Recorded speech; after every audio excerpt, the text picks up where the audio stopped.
বিশ্বায়নের ফলে দেশভিত্তিক অর্থনীতি, বিনিয়োগ, কর্মসংস্থান, মূল্যস্ফীতি সহ সার্বিক কারবারে যে পরিবর্তন তার হাওয়া বাংলাদেশেও স্পষ্ট। এমন প্রেক্ষাপটে বাংলাদেশে পদক্ষেপ কী হতে পারে তা নিয়ে আলোচনার হাট বসে রাজধানীর বনানীতে পলিসি রিসার্চ ইনস্টিটিউটে। সোমবার উন্নয়ন ও বিশ্বায়ন দৃশ্যপট বিষয়ক বইয়ের মোড়ক উন্মোচন উপলক্ষে সেমিনারে লেখক বলেন, মূল্যস্ফীতিকে নিয়ন্ত্রণ করতে পারে না মুদ্রানীতি।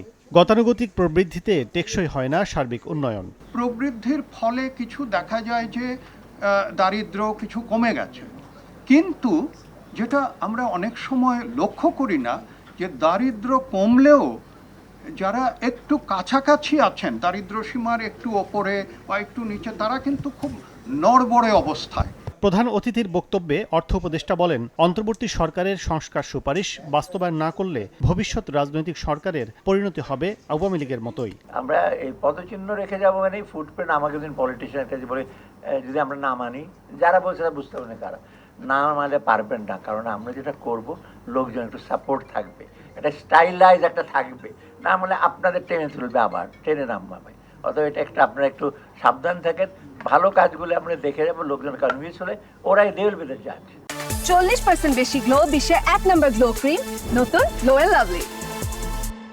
অনেক ব্যবসায়ী ভ্যাট ট্যাক্স দিতে চান না জানিয়ে অর্থ উপদেষ্টা বলেন, চাঁদাবাজদের চেয়ে রাজনৈতিক দলের সমঝোতা করা অনেক কঠিন। ভ্যাট কমিয়ে দিন, ট্যাক্স বাড়িয়ে দিন, ট্যাক্স কোথায় বাড়াবো? ব্যবসায় তো ট্যাক্সই দিতে চায় না। দু একটা ইন্ডাস্ট্রিয়াল হাউস আছে, ওদের স্পেসিফিক ইন্ডাস্ট্রির জন্য ট্যাক্স এক্সেপশন দিয়েছে, সেখানে ট্যাক্স পাওয়ার কথা 400 কোটি টাকার মতো। রাজনৈতিক সরকার বা পলিটিক্যাল ব্যাকিং যদি না থাকে, কোনো রকমভাবে ব্যবসায়ীদেরকে ভাঙতে পারবেন না। যতই কি ভোক্তা অধিকার আইনের ম্যাজিস্ট্রেটকে পাঠান, আমি কালকে বিরাট একটা লেখা লিখেছি, কে জানি। অর্থনীতির নানা সূচকে দেশ এগিয়ে গেলেও মানসম্মত জীবন কাঠামো গড়ে ওঠেনি। তাই আগামীতে সমতা ও কল্যাণময় রাষ্ট্র তৈরির পরামর্শ দেন উপদেষ্টা। এগুলো তো অনেকটা ব্যবসায়ী। কাজল আব্দুল্লাহ, সময় সংবাদ, ঢাকা। চেষ্টা করি।